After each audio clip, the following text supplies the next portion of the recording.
Hey everybody. This is my plant nursery tank. Um, I love this tank, right? It's full of just all kinds of different plants, and there's just all kinds of stuff in here that I've either been kind of growing out, like with the hope that I could propagate it, like got some Monte Carlo and I want to, drop this off and then put it in the soil. And I got tons and tons of Java moss, Java fern, and let's see, Bucephalandra. What is this? What are you? Come back to you. Oh, Anubias, different types of Anubias, some Amazonia and stuff like that. And what I like to do is I'll just take like a little lava rock, and then I tie a plant to it with a little bit of thread, and then drop it in here, like you can see on this guy. And then everything in here, all of the fish are really gentle with plants. Like it got a little autosynclus in here. And then these guys, I'm not sure what they are, but they're full grown and they're very gentle, just little schooling guys. And there are some Neocaridina in here, but they're hiding. Can't really see them. And I want to do that. I want to have a shrimp tank, like a dedicated kind of breeder shrimp tank. So I think that that's what I'm going to do with this guy. So basically I want to pull this guy out, or I'm going to take a bunch of plants out of here and then put them into a new plant tank where it's going to be sort of like an iwagumi style tank, where it's going to have some big rocks and then just lots and lots of plants, and a few community fish. But this guy has always had problems with nitrates, and I think that that is because they're down here. This is just substrate, and you can see that it's really mature, and the plants are super happy. The plants love it, and but I'm a little bit worried about the shrimp because I don't see them all the time, and I know that they're doing their thing. I see them every once in a while, but I would like to try to breed them at some point, and then I know that if nitrates are high, it shrimp won't breed. So, and also there is this power head back here is just connected to a sponge. So it's basically just a sponge filter that's a little bit beefier. And so basically, long story short, what I want to do is I'm going to pull this tank out. I'm going to turn it into a shrimp breeder, or I'm going to try to make it nicer for the shrimp. And then I'm going to take a bunch of these plants out, and then I'm going to put a much bigger tank here. I'm going to put a 20-gallon long in this spot that's going to live here in my room, in my bedroom. And then I'm going to do my best to turn this into a shrimp breeder. And also, I have a little bit of hair algae. That's not actually hair algae. That's Java moss that has hair algae attached to it. And then there's like some roots and stuff, like this Bucephalandra back here has some hair algae kind of attaching to its roots. So I'm planning to nuke the hair algae. And so I'm gonna try and do like a dry start with some of this stuff, and pull everything out that has any hair algae on it, and then do a dry start in the new 20 gallon. And then I'm also going to do an undergravel plenum, and then try and do some anoxic filtration in there to help deal with the nitrates, but also get the get some heavy root feeders in there. Because the problem with this stuff is that if I try to vacuum it, the Java moss and the Java fern and, you know, like the Anubias, or yeah, like all this stuff, the Monte Carlo, it doesn't have deep roots. So if I try and vacuum it, it pulls it up. And so I want to find some kind of solution, which I think is going to be an undergravel plenum for the plants, because the plants are doing great. It's the shrimps mostly that I'm worried about, and you know, my little autosynclists and stuff like that too. So anyways, I'm going to show you how I'm going to set up my new plant nursery tank, my new heavily planted tank, because this isn't all of it. Like stuff is overgrown. You know, I need to come in and knock back the, you can see there's like some Java fern in here trying to poke out of the Java moss. And then there's like, you know, gunk, schmaltz that's stuck in the Java moss and stuff. So I need to like cut this stuff back, transplant it, and I want to nuke the hair algae and all that before it really becomes a problem. So anyways, that's this. And then I'm going to show you how I'm going to set up my new 20 gallon long to hopefully deal with all of these issues and have super healthy, happy plants and healthy, happy fish, and hopefully some shrimp too. Okay, so I have the tank set up where I want it. The plant nursery is right there, and it's going to live under this guy for a little while, at least until the plants start to fill in, because this is just in an area where I love to stare at it. So first off, I am going to be using an undergravel filter, and so I'm going to take this stuff, which is like weed net stuff. It's like what you would put under you know, wood chips or whatever in your yard, and I'm going to cut some of this stuff down and glue it to these undergravel filters, and just like leave a tiny bit on the sides, like enough to just kind of go down the side like that. And the reason why is because this stuff is meant for like aquarium gravel, and then the stuff that I'm going to be using is going to be a little bit, some of it is going to be a little bit finer than that. So I want to keep the water moving in the plenum, this area under, without having sand or dirt or just whatever in there. I want it to be full of bacteria, beneficial bacteria. So I'm going to cut this stuff down, and yeah.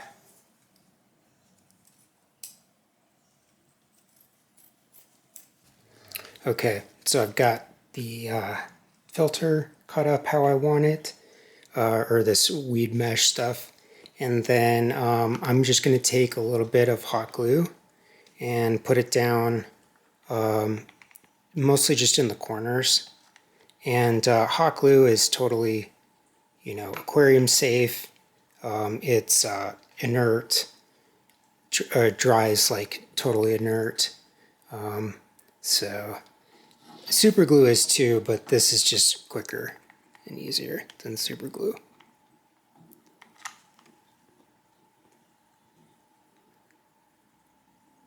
Okay, so substrate time.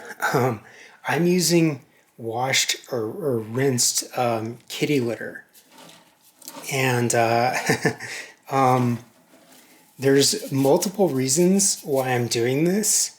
So first off, it's super cheap, but that's not really why I'm using it. The main reason why I want to use it is because plants love it. And so it's also going to help with the filtration because of what it's made of.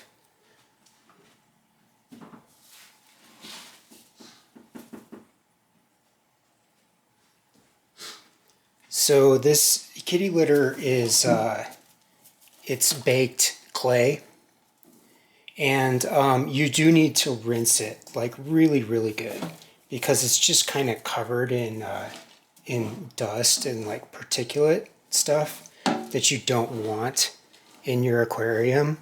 Like it's just going to kind of clog things up, and it's not going to help with filtration at all. And but also this stuff is very porous, so it kind of locks in. It locks in like stuff that plants like to eat, like ammonia and nitrates and stuff like that. And it also creates a beneficial layer for the bacteria. And if I build it up pretty thick, I should get some anoxic filtration too, which is where you're filtering out not only the ammonia and nitrite, but also nitrates and phosphates. So I need to build up a lot of this stuff, and you can get a giant, I don't know, a huge bag of this stuff for like $5. And from what I've heard, plants just love this stuff even more than like aqua soil or just the really expensive stuff. Because if I were to fill up, a tank this size with something like aqua soil, that would cost a fortune. It'd probably be like, I don't know, $75, maybe $100 versus, this is a lot. I have a lot in here, and I want to say it's maybe closer to like $8. So it is super cheap, but also for the plants. So I'm gonna kind of push the soil into where areas where I want it, and then since I'm doing a sort of iwagumi style tank, the rocks are going to be a huge feature, right?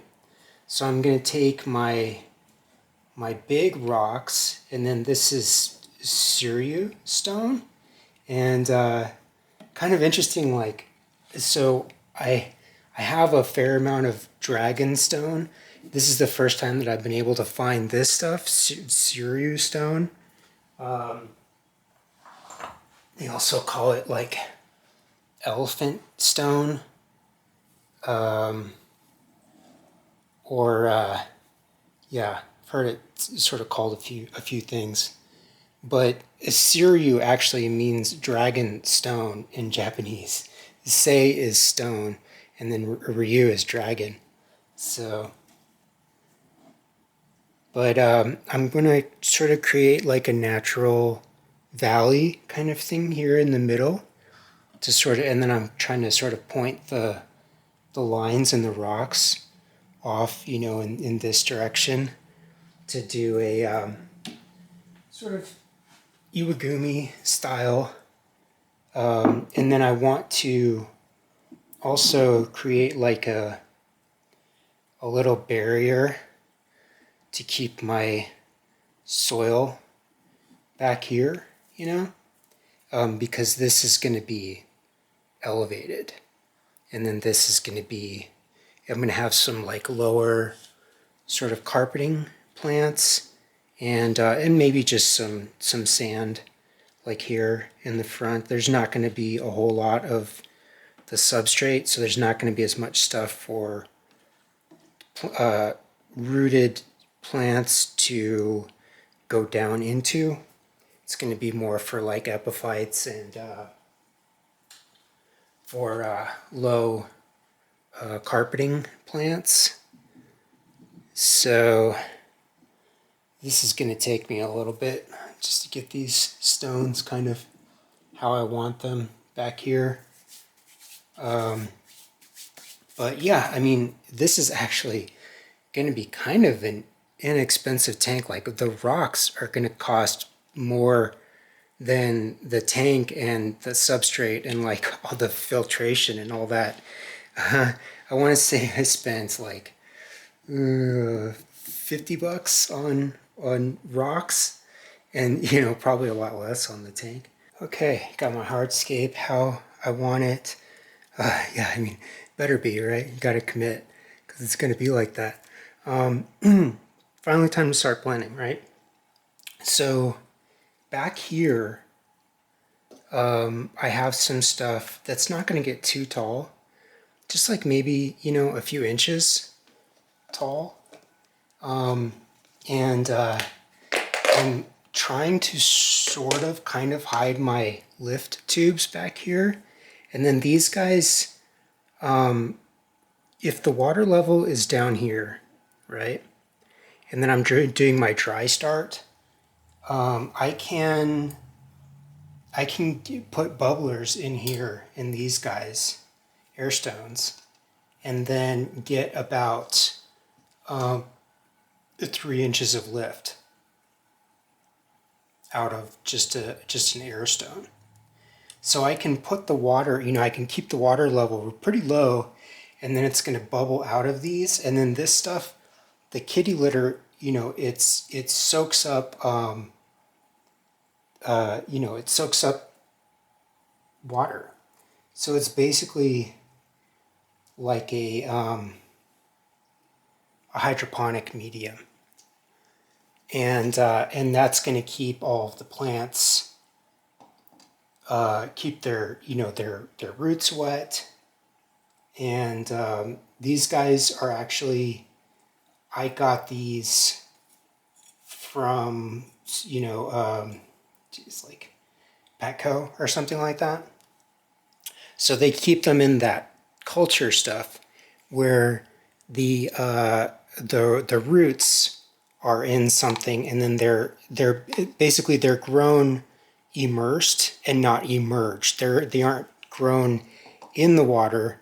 They're grown with like you know, a good amount of water, but not actually inside of it. So I'm just going to be planting all this stuff in the back, and then I want to, you know, separate them as much as possible because I don't really want them to be like competing with each other. I just want them to sort of spread out and, you know, do their thing. These are an awesome tool for getting little roots in where you want them. And then these guys, like what I do is I take some moss, like some sphagnum moss or something, and then put it in the bottom, and then, you know, keep the lid on there. These are great. This is, you know, one of those things like a grab and go or whatever that you get from the aquarium store. And but I leave these in the windowsill and then keep them covered, and they stay nice and moist like that. So yeah, I'm gonna put the stuff that's gonna grow a little taller in the back, right? And part of the idea is that I want to create this thing where this is the area where everybody's swimming. and they're like in the front here. And then this is, you know, kind of hiding all of the gubbins. Like if I do decide that I need to put on some kind of a hang in the back or something, you know, like a heater or whatever needs to go in the back, then I can hide it with the taller plants, and then everybody is swimming, you know, around here. And yeah, that's the idea, at least. So I have some Bucephalandra, and this is, I think it's brownie. They call it like brownie or pygmy or something like that. So it's a small Bucephalandra. And this stuff actually, it's more than happy to just be tied to like a rock or something, but it wants to kind of like tuck into a little crevice. So, and then it also likes a little bit of current, which I don't know. I don't know how I might put some, you know, I'm thinking about putting a power head in here or two, but for a while, I want to just see how it does with like not a whole lot of current in here. But I'm kind of tucking it in, you know, to like little spaces around rocks, and then hopefully what I want it to do is I want it to put its roots down, you know, and then start growing. And then oh, I should have separated these guys. And then I want it to, you know, just start filling out like this area with low kind of little sprouts and stuff. And it's going to be a lot easier to get it to stay in there if it's dry in here to start with, if I do a dry start. Ooh, I have so much of this stuff. Not even sure that that's the same stuff, but there's a lot of it. Okay, so with this guy, like my my Monte Carlo, I want to trim it, right? And I want to get this stuff that's sort of growing upwards out and then replant it in the other tank, because I want it to do this. I want it to spread out and carpet.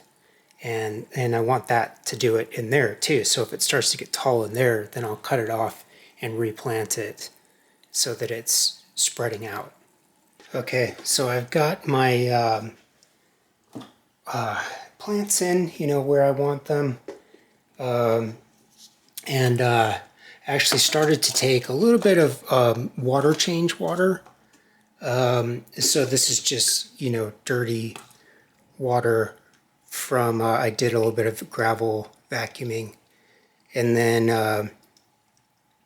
I'm just going to start putting this into this tank.